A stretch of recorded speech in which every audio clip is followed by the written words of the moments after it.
So in terms of assets, is it just only crypto right now and hyperliquid, or are we adding some other stocks or something like that as well? So we are doing 3 shifts as a company at the same time. Number 1 is from analytics to trading also. Number 2, to your point, is from crypto only to everything on chain. Okay. So you can trade, perps of stocks, commodities, even like Forex. I saw like JPY, like Japan yen, was now listed on Hyperliquid, something you could trade. And the bet here is that eventually every asset will be tokenized and come on chain. So that's the second shift. The third shift is from humans to agents, right? And if you sum up all of those 3 shifts, you get a very simple product vision, which is we're building a product where you can trade everything on chain with agents. That is like the most simple way I can capture what we're doing. So hopefully one day it's just going to be trade everything with agents.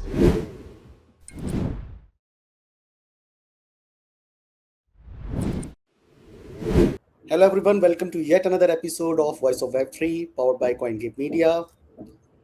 A lot is going on in the world of crypto, in the world of Web3 or digital assets, whatever you want to call them.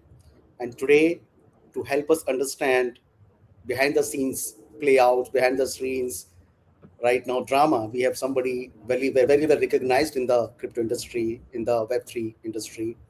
He has been here for a long time now, and he runs one of the companies that are actually known to provide the best available on-chain analysis, the best available data when it comes to demystifying crypto and everything that goes behind it. So guys, today we have with us Alex, and as you all know, he runs Nansen. You all very well know about him. And Nansen as a company, you must have heard about it. If you're in crypto, Nansen is not a new name to you. Alex, welcome to the stage. How are you? Thank you. Yeah, I'm doing great. Thanks for having me. So Alex, personally, since we run a lot of crypto media, Nansen is a product we daily use. So that's why we thought, that we will have a very fun Happy to hear. conversation today. Yeah. But I'm always curious, that while everybody at that time was either building, something on layer 2, or they were building something on news, maybe media around, you were actually one of the first few companies that thought, okay, there is a way to structureize, that there is a way to actually organize on-chain data as well. So how did this Nansen begin, and what were you doing before that? Can you just help us understand a story about Nansen a bit?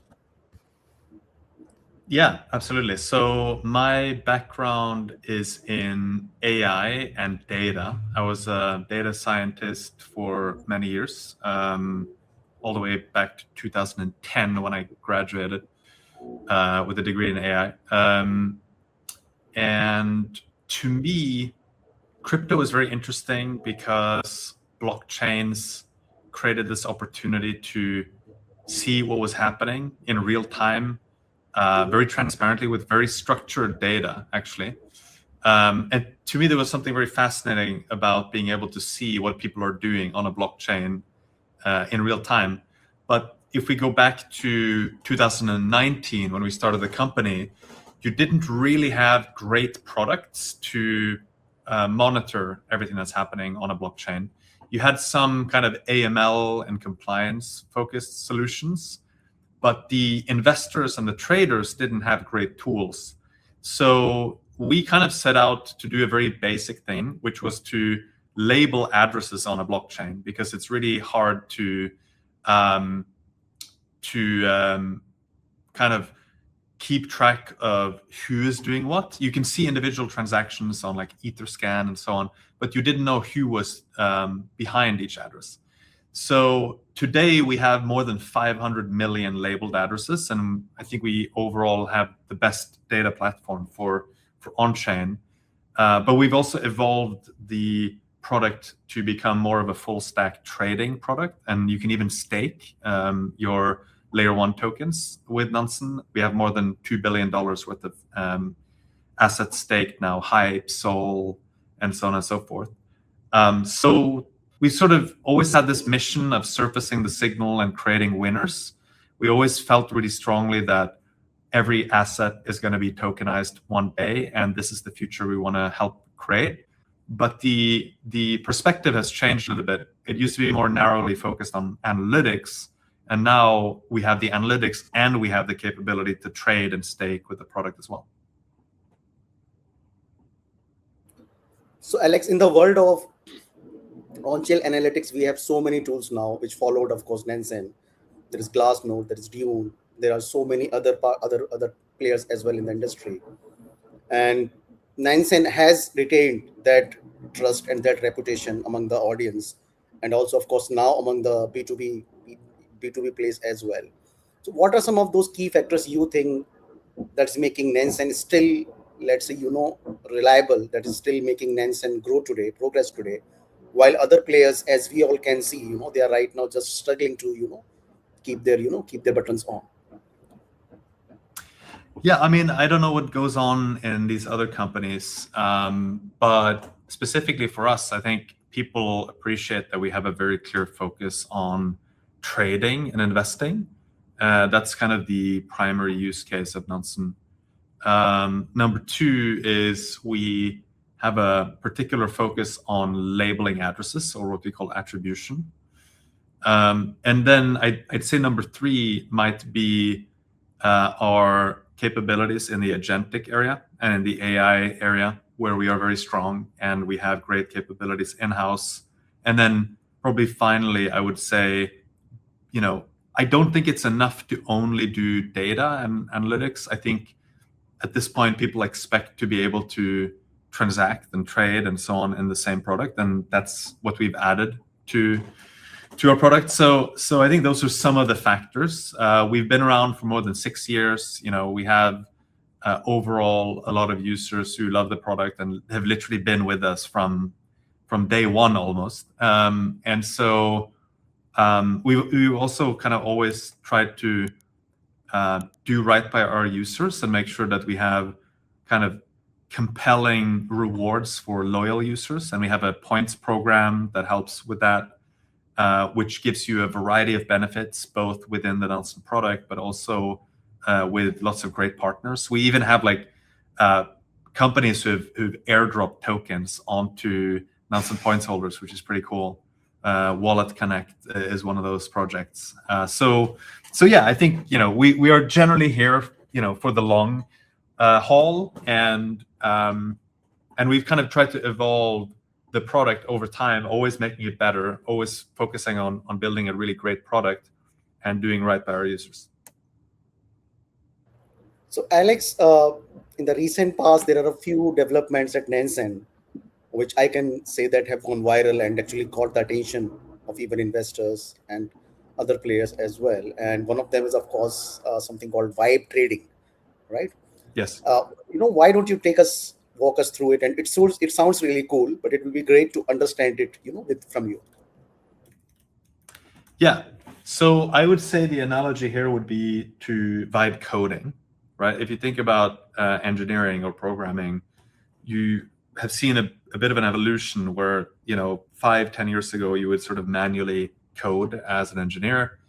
Then vibe coding became a thing where people could express what they wanted to build, and then the AI would build it, and it would create something, but a lot of the time it was not very reliable.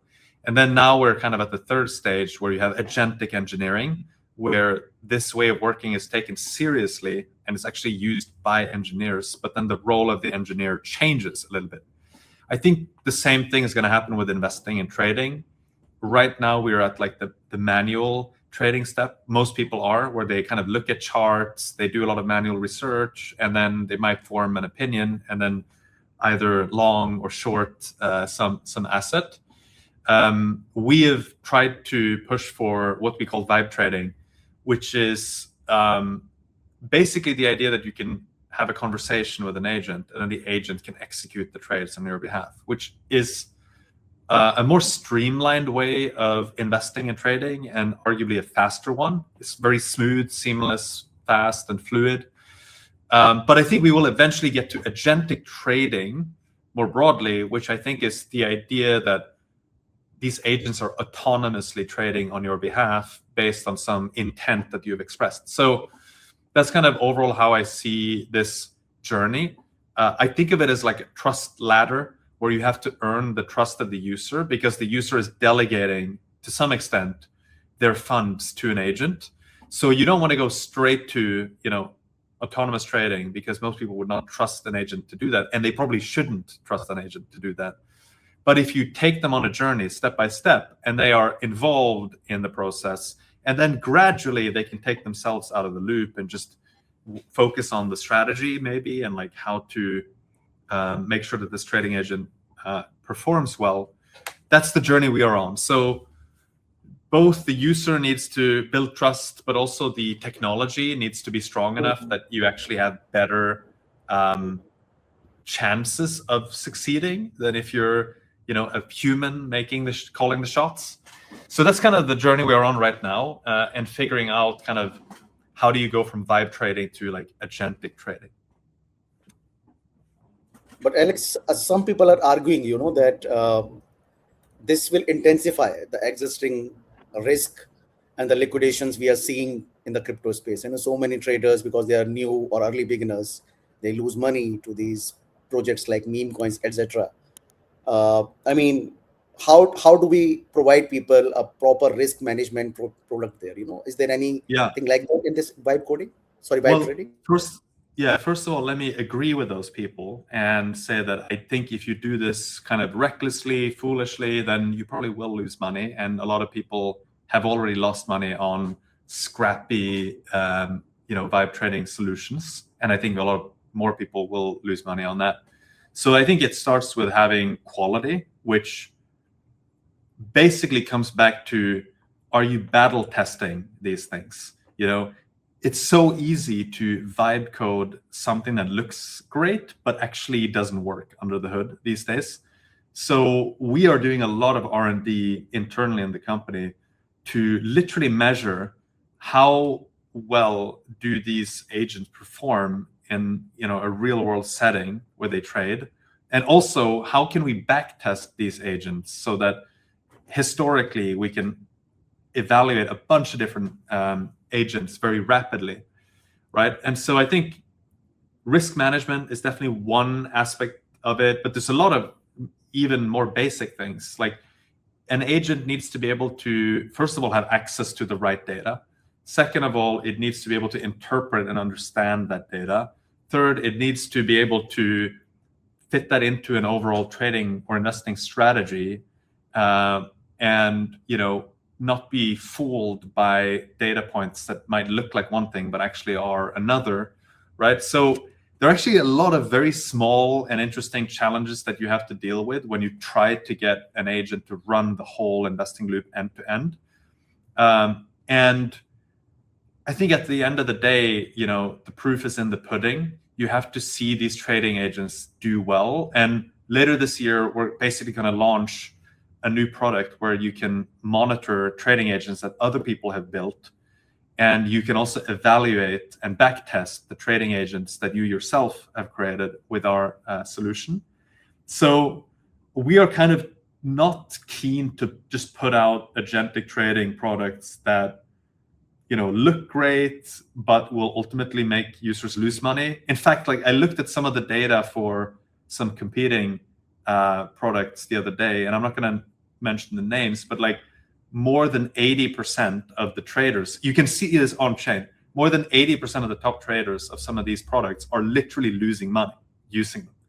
So I think it's not just like a hypothetical, it's a real concern that if you just blindly jump into an agentic trading solution, there's a very good chance that you will lose money. So at the end of the day, there's a big component of trust. And like I said previously, we've been around for more than 6 years. We've always taken, we've not taken any shortcuts. We've always thought of the interest of our users, and we're taking the same approach with agentic trading. Another thing here is like one of our values is transparency. And I think this is key to winning people's trust. If you can actually transparently show how a trading agent has performed historically, if you can transparently show how it's reasoning and how you can kind of introspect in how it's making decisions, that basically, I think will over time win the user's trust. So those are some of the thoughts. I actually don't feel very strongly that I should convince people to blindly put funds into agentic trading solutions, because I think it's a terrible idea. You should be super skeptical. You should look at the results. You should look at the trading agent's track record. You should, read up on how they work, all of these different things. You should think first principles. Why should this trading agent actually work in the first place? What is the edge they have? You should be super skeptical. It's like the short version on this. Yeah, I mean, when you were just saying you started 6 years back, I was just, kind of recalling that in our earlier days, we used to use your widgets. I mean, which used to show, on-chain data, various number of addresses for these coins, etc. So yeah, I mean, Nansen definitely has always taken an innovative path that we all can see, while others are still trying to somehow monetize the user data, while Nansen is not doing that.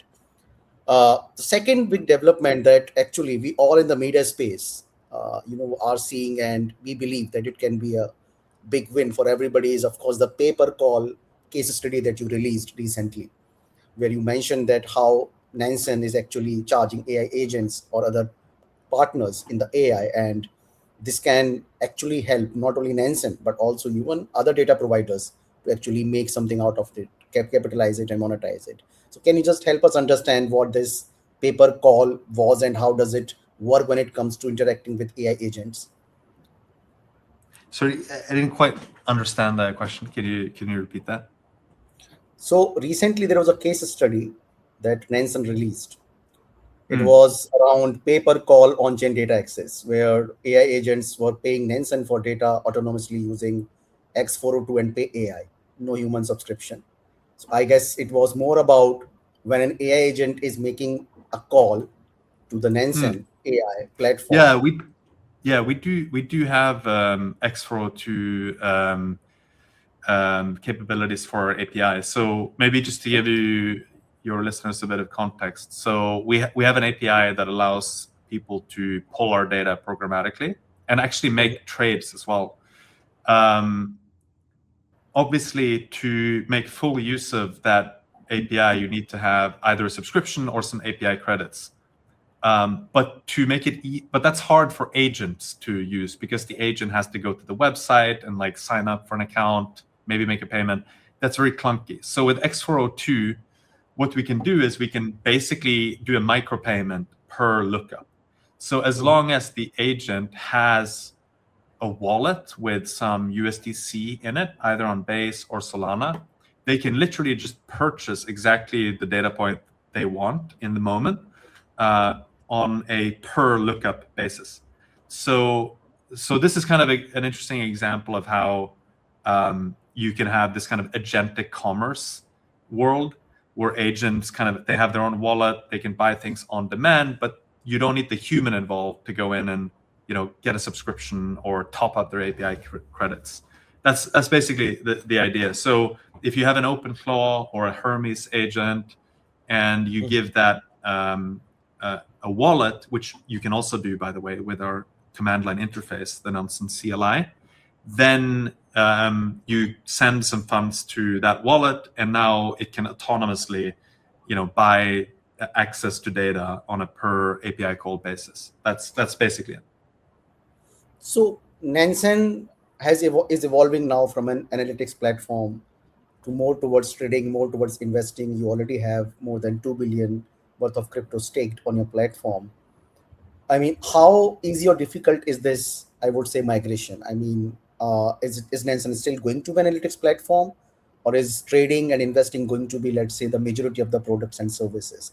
And how are the existing users taking it? I mean, are you seeing a good conversion from your existing user base, or is it all new users? Yeah, so the good part about this is that actually from a mission perspective and from an end user perspective, it's really the same, in the sense that people come to our platform to surface the signal and discover alpha for their trading and investing. The only difference is now you don't have to go to another website to execute the trade.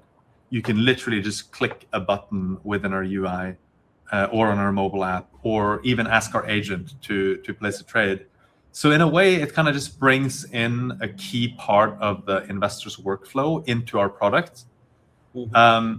And so, but of course, from a technology perspective, from an engineering perspective, from a security perspective, a bunch of other perspectives, it sort of raises the stakes. It makes it harder because we have new technical solutions that we need to both build and ensure that they're very, very safe and secure.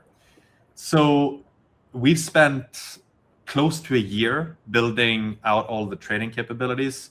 We now support trading on Solana, on Base, and since quite recently, we added perps on Hyperliquid.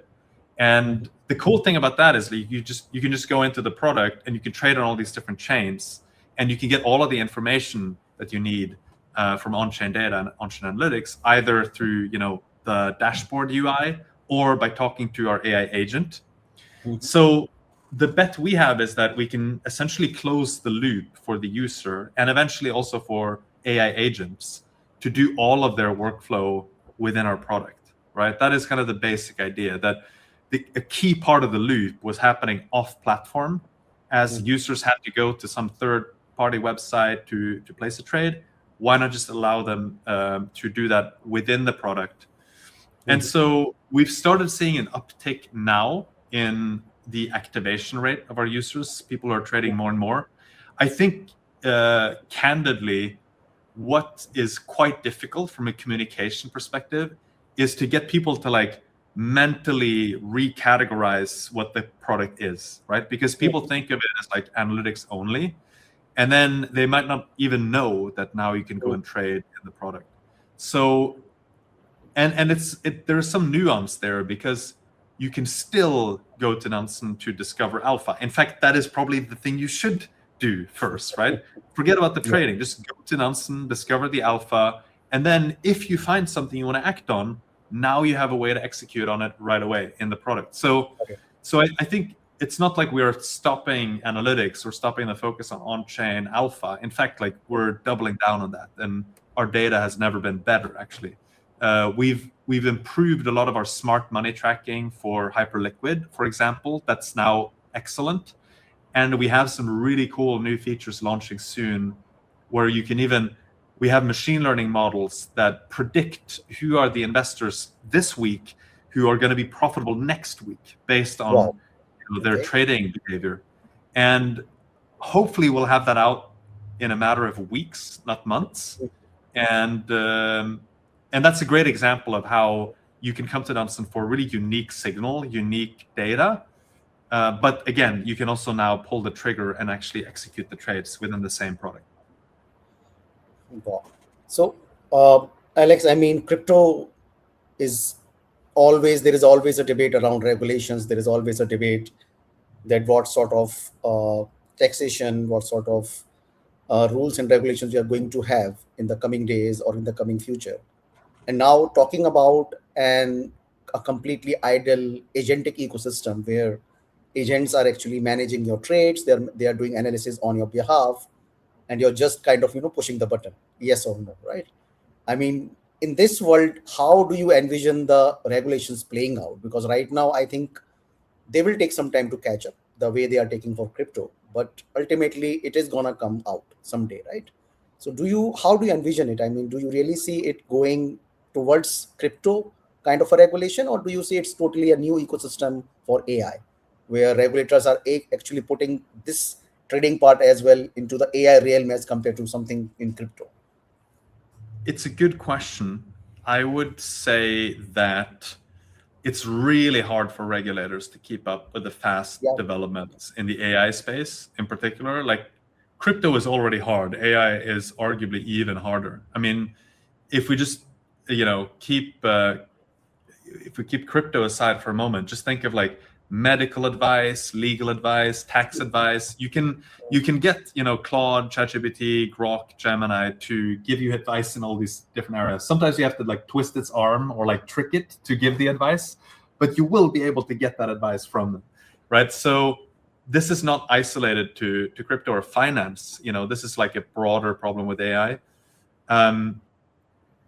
The dilemma for regulators is that if you regulate it too harshly, you will basically miss out on lots of innovation and company formation, capital formation. So, the EU is the classic example of this, where they were bragging about, introducing AI regulations before everyone else. And now, as a result, there's very little AI innovation happening in Europe, maybe with the exception of London and Mistral and a few others. So I think this is like the dilemma that you have as a regulator, that you have to consider what is the drawback on innovation, and how you make life difficult for builders, right? Mhm. And I think the US is definitely on a good trend here. Obviously, Gary Gensler at the SEC was terrible in a bunch of different ways. They've become very pro crypto with new leadership there. Now also the CFTC is taking a very pro perps approach, and they just approved the first perpetual future in the US. So the US, it feels like they're on a good trajectory now with regards to, allowing people to frankly do what they want with their own money. Different countries have different approaches, though. And if you look at, I'm not going to mention any specific countries in Asia, but what I would say is like it's wildly different in different markets, right? Yeah. And so it's tricky. With regards to our trading, we are a technology service provider in the sense that we give you a self-custodial solution. You yourself own the private key. So we're not a custodian. Like, we don't take your funds. We don't even have direct access to a private key, because we use embedded self-custodial wallets through Privy.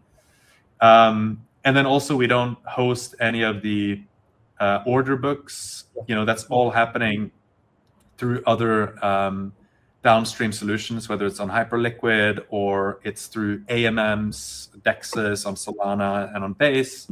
So we are basically kind of the interface that allows you to interact with on-chain trading. But it's a technology, we're a technology service provider, not a licensed exchange, just so people understand that that's a different thing. But I think this is kind of the inevitable future, and you might have some hurdles and people standing in the way of progress, but like eventually I think technology tends to prevail if you look at the history, right? And in some cases you need to have literally people retire, and like someone new comes in, or you need to have a change of leadership. But clearly people want crypto, people want blockchains in different ways. They are a good thing for the world. Blockchains are more transparent, they have lower fees, they have fewer middlemen, they are permissionless and allow for permissionless innovation. So they are like generally a good thing for the world. And they are also a threat to the incumbents. If you're a bank, you don't like blockchains, right? Why would you? The postman does not like email, right? And so it's the same thing. So I think over time, we will prevail, but it might happen piece by piece, and different countries will move at a different pace. But I think it's super positive that the US is taking a leading role in this now, because in the past, of course, they had been a bit of a slow mover in this area. So both the SEC and the CFTC are now much more pro crypto, which is awesome. Mhm. Yeah, I mean, regulations are becoming a part of the design now. Just yesterday, I was discussing with my design team. It was a simple page, but the conclusion came out to be that everything now needs to have these at least three filters. One is you need to know boundaries, that which country this data is representing. Secondly, you Right. need to know whether it is a licensed company or not. And third, of Right. course, is a no KYC or KYC solution. Now, of course, while I was discussing it, I was thinking that crypto was never about boundaries. What is happening here? And I this is know, what exactly. can do to it. Totally. I think like I am a little bit concerned. So I would say like it's a good thing that, say, TradFi and so on are engaging more closely with crypto now, and that we get some regulatory clarity. But I am also a little bit concerned that you could end up with regulatory capture in crypto, which is a great way for the big companies to like pull up the ladder and then enshrine their roles as dominant players. I think we need to preserve the permissionless nature of crypto, because that's how you get better products for consumers. Like, competition is a good thing. I am a little bit concerned that TradFi might introduce some degree of regulatory capture, whether it's on like stable coins or perps or trading venues or a bunch of different things. Crypto has done an amazing job, providing finally financial services to people who yet even don't have bank accounts. I mean, if you see data Correct. from Africa, people don't have bank accounts, but they do have accounts on these exchanges. Stable coins. Yeah. And even we today pay them, even today we pay them through stable coins. We pay a lot of people in Africa, our colleagues, through stable coin payments, and they don't even have a bank account. They just go and they just cash it out in terms of cash. Yeah. And now, when you ask them to do some form of KYC, they don't want to do it. Yeah, absolutely. And think about how much money you have to spend to do a remittance or to make an international bank transfer, especially between continents, right? Sometimes you might pay like 20 or 50 US dollars to make like a transfer, which is absurd, right? You could make it for like fraction of a cent if you were using, a blockchain wallet. So it is puzzling, right? Because this technology has been around for a while, but it also shows how both human behavior takes a long time to change, and of course the regulatory environment makes things very slow in terms of adoption. So yeah, sometimes it feels odd. Like, why the hell are we making are you paying $50 or $37 to transfer money from Singapore to Norway or whatever? It's absurd, but that's just how it's done. And people don't know what a stablecoin is, or they don't have an on-chain wallet, right? And so that's how you end up being stuck with these legacy solutions. I got a message from Revolut. Somebody was trying to pay us from US. So he used a Revolut wallet and they paid to our bank in Abu Dhabi. And the message was that it will take around 6 to 7 business days. It's a message from the bank. And my team was just laughing about it. And we contacted the client again. We told him that, hey guys, it's saying it will take 7 days. It has never happened with us ever, And then they actually got to know about stable coins. And since the time, they are now using USDC to make transfers. And amazing. They are never going back to Revolut. I know that. Yeah, why would you? Why would you go back to a system where it takes like 6 to 7 business days? You pay $20. Half the time the transaction gets lost, but they still charge you the fees. It's absurd, right? I even have a friend. I was making an investment into his new startup, and he is a crypto person, and so I was like, of course I can use stablecoins to make the transfer. And then for various reasons, he was not able to accept stablecoins. I had to make a bank transfer, and I was like, this is ridiculous, but okay, I'll do it. And then when I did it, he got a different amount out on the other end, and we were like, why did you get like a smaller amount? Oh, there were hidden fees. And then I was like, well, now it's your problem. Like, you didn't accept stablecoins, but you can deal with it. But it kind of shows like how absurd it is. Like, it's shocking that these things still exist, but for a lot of people, it's the only option. Yeah. AngelList, I guess, came out with an option to pay in USDC, invest in USDC long while back. That's right. It's an amazing solution, and the volumes are just staggering. I mean, their USDC investments are far more from their platform as compared to people who are actually making these fiat or bank transfers. I will share a link and check it out. That's very cool. Yeah, you should send that. Yeah, that's super interesting. So, Alex, version 2, V2 is coming. Can you just, tell us more about it? What is it? You were also mentioning some upcoming updates in November. So can you just help us understand how the next 1-year roadmap looks like for Nansen? Yeah, so we're actually on what we call Nansen 2 right now, and then we're going to launch Nansen 3 later this year. We might not call it Nansen 3, but what I would say is right now, you have a really great product for trading on chain, where you can do the whole flow. You can discover tokens, you can analyze them and perform due diligence, and you can also execute the transaction. Separately, you can also stake if you hold layer 1 tokens like Sol, Hype, TRX, and so on. So all of that, I think, is in a great shape with regards to having a healthy blend of like terminal trading that people are used to doing with a chart and an order book and like all these different things. But we have the Nansen data that makes it a richer user experience, a more informed user experience. And also the agentic way to trade, which is, or the vibe trading, where you can just talk to an agent and it places the trade for you. So it's already a great product now, in my humble opinion, if I can say that. So people should go and check that out. The next iteration of the product is going to be all in on autonomous trading agents.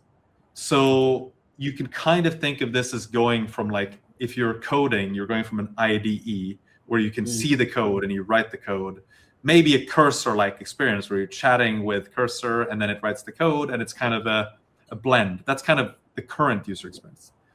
The new user experience is going to be more like a Claude Code or a Codex type of experience. Not exactly the same, but that's kind of the analogy, where you just express the intent, and then on the back end, the agent is doing the work. And so the idea here is to allow people to automate more of their trading, but not just automate with simple rules like a dumb kind of algo trading bot or something. What we want to give people is a trading agent that has inference capabilities and the ability to use lots of different tools, and it understands what strategy you're implementing, and it also learns over time. So you can sort of put a lot of components together and do this today. But number one, it's not going to be very reliable. Number two, it's probably going to lose money if we're being honest. And number three, it might not have access to all the data that you need. And so the thinking is that we want to just give people a platform where you can very easily spin up your autonomous trading agents. And I think the new meta, like the new thing that's going to be entertaining and fun for people, is going to be to like work with these different agents, experiment with them, backtest them, have them paper trade, have them trade with real funds, and then learn what actually works. And I hope at some point we're also going to be able to allow people to put money into other people's agents. So if you have created an amazing trading agent with a great track record, well, maybe I should just deposit money into your agent, or I should fork your agent, and maybe you get some of the upside from me forking your agent, right? That's something we're working on. But what we are going to do is we're going to let people into this product gradually. So we're going to have a wait list that will be published in not too long. And the wait list will basically be ranked based on your Nansen points holdings, which is the sort of loyalty program we have at the company. And so people who are at the star tier get first access, people get at the north tier get next access, ice tier, and then green. And so the way to get in is by basically having, Nansen points. So that's the rough idea. I think we want to keep this in a closed alpha / closed beta for a while, because like I said earlier, the last thing we want is to give people trading agents that are going to lose them a bunch of money. So to me, it's important that we keep this in the kitchen as long as is required, so that the meal is properly cooked when it comes out. And to be clear, you can never guarantee that someone's going to make money with their trading agent, and you inherently are taking risks when you are trading with an agent or without an agent, just to be super, super clear. But at a minimum, like statistically, we want to be able to demonstrate that the trading agents give you an advantage over trading manually if you're a retail investor and trader. That's kind of the overall concept. So shifting to a world where you are not picking the tokens manually, but you are working with an agent and you're trading everything on chain with the agents. That's basically what we're trying to do with this new release. So in terms of assets, is it just only crypto right now and hyperliquid, or are we adding some other stocks or something like that as well? So we are doing 3 shifts as a company at the same time. Number 1 is from analytics to trading also. Number 2, to your point, is from crypto only to everything on chain. Okay. So you can trade, perps of stocks, commodities, even like Forex. I saw like JPY, like Japan yen, was now listed on Hyperliquid. something you could trade. And the bet here is that eventually every asset will be tokenized and come on chain. So that's the second shift. The third shift is from humans to agents, right? And if you sum up all of those three shifts, you get a very simple product vision, which is we're building a product where you can trade everything on chain with agents. That is like the most simple way I can capture what we're doing. So hopefully one day it's just going to be trade everything with agents. Like the on-chain part is just a given because that's where all the assets are living anyway. But at the moment, we are focused 100% on on-chain, and we believe that every asset will eventually make its way onto a blockchain, either as a perp or as a tokenized form. So that is basically the idea. So Alex, we have a feedback from a lot of audience, and they wanted us to ask you that why Nansen is so expensive. It's not. People have not gotten the memo that we've reduced the price of the subscription, $49 a month. And so you can kind of, you can have your own assessment on whether that's expensive or not. Most of the people who are on that plan are very, very happy. And some people have even said we should raise the price to give them more of an edge. But yeah, $49 a month. Sorry? You're giving people a FOMO now. You may increase the prices. Yeah, but I think like to give a bit more serious answer. I mean, like, yeah, it is $49 a month. It used to be as expensive as $999 a month. To be clear, we were using at the time. I know that. Yeah. And the $49 a month plan, you get everything that you got in that plan, and you get more. So, like, all things considered, I think it's pretty good value. It's probably the best $49 a month you can spend in crypto if you're an investor and a trader, if you're active. The second part, though, I want to highlight is that we've also opened up the product more to non-subscribers, so that you can use Solana for free, and you can now also use Hyperliquid for free. You get a lot of you get basically all of the analytics for those two chains for free. And to be, I said earlier, transparency is one of our values. Why are we doing that? Because we have added trading capabilities. So we want you to use the product, even if you're not paying $49 a month. Hopefully, as you're using Solana or Hyperliquid and looking at that data, you will choose to trade on our platform as well. And that becomes, a different way to monetize. So that's why we have opened it up more. But I think people who tried Nansen a long time ago, who felt it was expensive, they should come back, just try it even without the subscription. And you'll see that a lot more of the information is available for free, number one. And number two, if you want to upgrade, it is now cheaper than it's ever been to buy a subscription. We will put out these links on the podcast so everybody can actually go out. At least I think people can get a taste using the free versions available. And then they can opt. Yes. And I want to take the chance to plug a campaign we are doing right now that literally started yesterday. And in this campaign, we're giving out $1 million of USDC over the next 10 weeks. The only thing you have to do is trade, and you can also refer people. If you refer people, you also have a higher chance of winning. And so you get these raffle tickets as you are trading or referring, and for every raffle ticket, you have a chance to win $1,000 in USDC.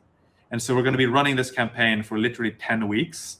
So again, even if you don't buy the subscription, you just go into the product, you try to make a trade, and you earn these raffle tickets. And then every week afterwards, you'll have a reveal for the raffle, and you get to see, and it's actually a very fun user experience, like with a very cool animation and flow, and you get to tap to just see if you've won. So it is literally never been a better time than to come back and try it out. If you were a previous Nansen user, if you haven't tried it before, you can use it both on mobile, Nansen AI in the App Store and on the Play Store, or on web, of course.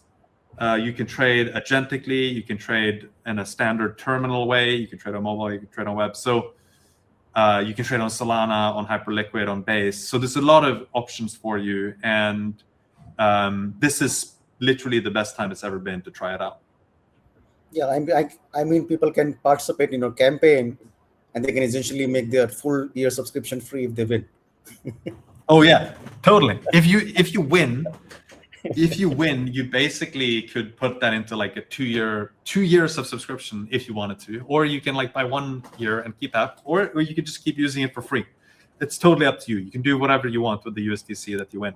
So yeah, so I think it's a great time to try it out. We also had a new all-time high yesterday in trading volume. So I think we are hopefully getting the word out that now you can actually trade with Nansen. It's not only analytics anymore. You can also trade with it.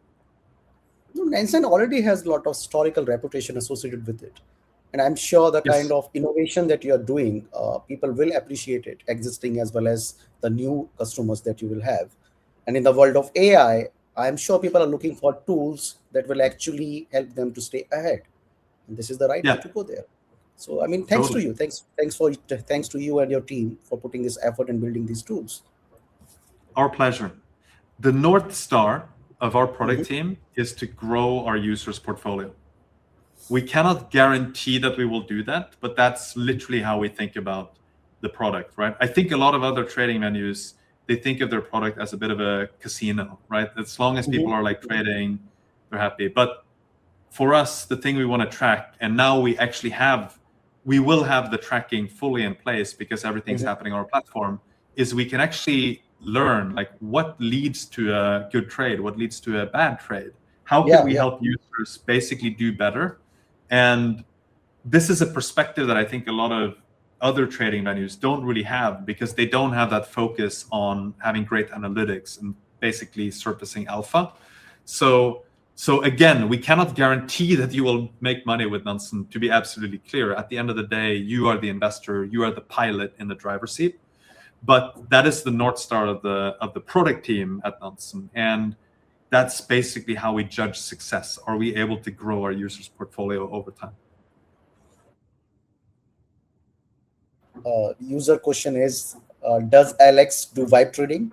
And if yes, what is Oh his yeah. winning percentage? That is a great question, actually. I'm recording with my phone now. I'm like tempted to go in and see on the web. I will say I've made a few pretty good trades on perps for AI stocks lately. I'm not sure I should mention the names, but that's been like a fun area because I think a lot of people have been a bit disillusioned and frustrated with the crypto assets that you can buy, right? They've not performed super well.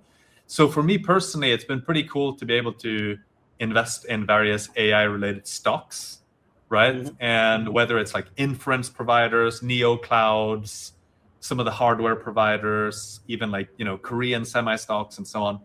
So that's something I enjoy, and like being able to talk on my mobile app and say like, hey, place a 10x long on Nebius for $500, and it's like, oh, it just does that for me, and it finds the right perp on the right market on Hyperliquid, and it just smoothens the whole experience for me. And then it might recommend like, hey, you should maybe set a take profit here or a stop loss, and then the whole user experience is very smooth.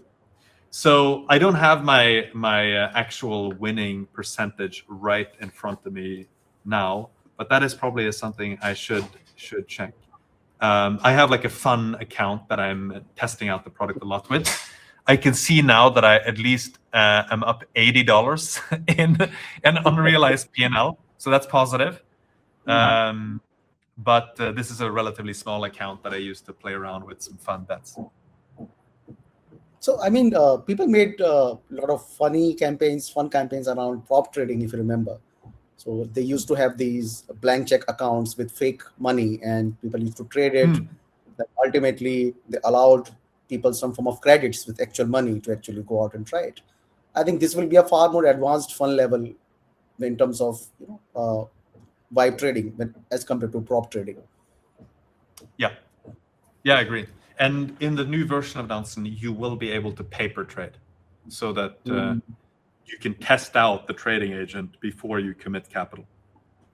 I quickly wanted to run down one last question from you, Alex. Alex, that there is a lot of increasing concern now around these AI costs, right?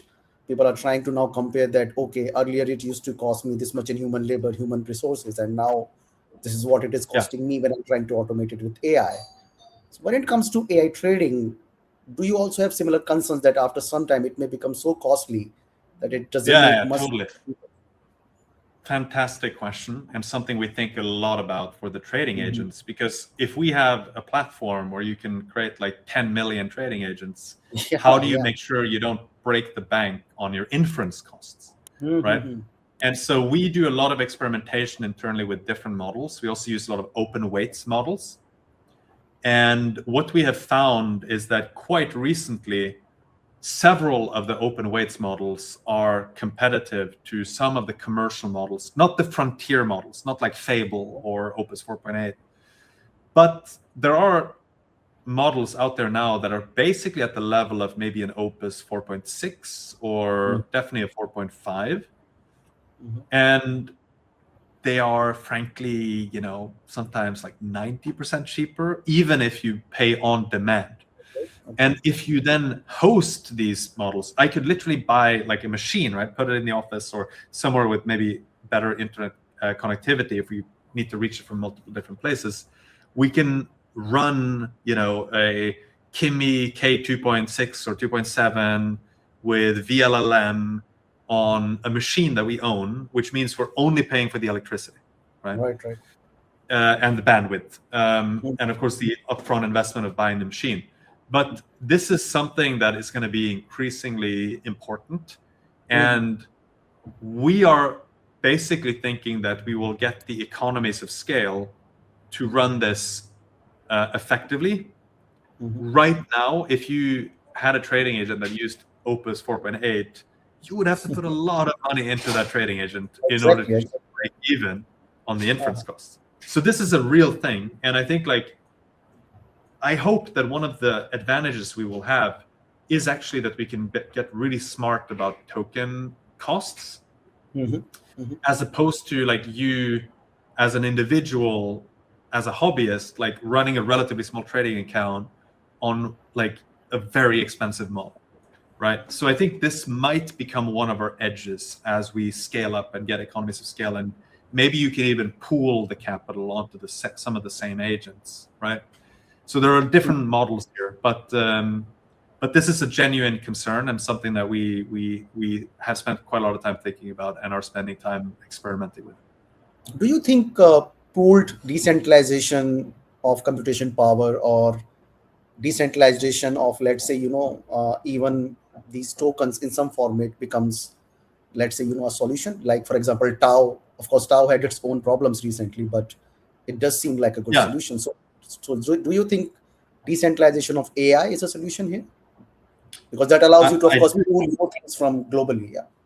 Yeah, I'm not sure it's a solution on the cost side, but I think it is potentially a solution on the regulatory side, depending on how things evolve.